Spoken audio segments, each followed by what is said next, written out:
There's also this view out there, Lindsey, that with yields declining and the curve flattening, that maybe it is a look ahead to a Federal Reserve that might be closer to tightening and potentially slowing growth in that way. Is that part of the thesis? Or it could be that inflation could normalize, right, in the next 6 months or so, because the stock market is a forward-looking mechanism. So that's the other option that the market can be looking at here, or the bond market could be looking at. So I think that we are seeing really, really early signs that inflation could potentially cool in the year ahead. Of course, it remains pretty hot in the current day and age. But as we look to next year, we're starting to see the Baltic Dry Index come down. You're starting to see the cost of containers come down. You're starting to see the number of days at port begin to ease. And so while there's still a long road to go on the supply side, I think we're moving in the right direction, at least when it comes to the inflationary story.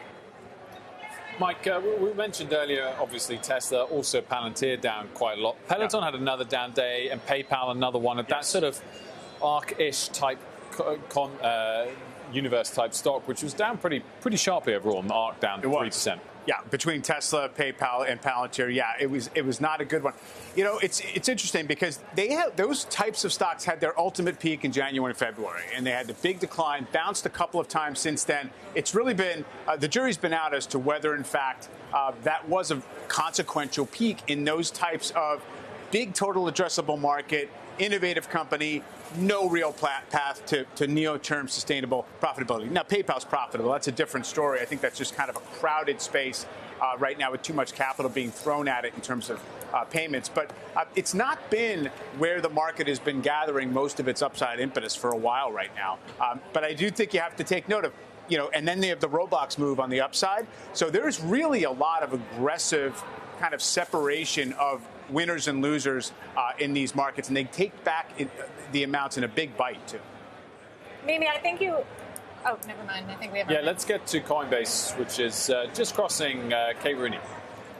Well, Coinbase shares getting hit here after hours. The company reporting a miss on revenue coming in. Total revenue, $1.31 billion. That was lower than expected. Net revenue, $1.23 billion. We have GAAP EPS as well, which we're not comparing to analyst estimates, but that came in at $1.62. Monthly active transaction users, that's a core metric here, 7.4 million. That was down from the previous quarter, but it is up from the prior year. Verified users did increase to 73 million. Transaction-based revenue was about 88% of total revenue, so down as far as diversification from the prior quarter. Subscription and services revenue also grew to about $145 million. Trading volume, meanwhile, was down as well from the prior quarter, seeing a bit of a slowdown at $328 billion. Coinbase shares, though, getting hit, now down more than 9% here after hours. Back to you. Kate Rooney, thanks so much. Mike, it's another one where you don't want to miss, given the multiple that things are on. Well, for sure, and also the run that the stock had had. I know that the published estimate was in the 150s per share. I think the real implied expectation was closer to 180.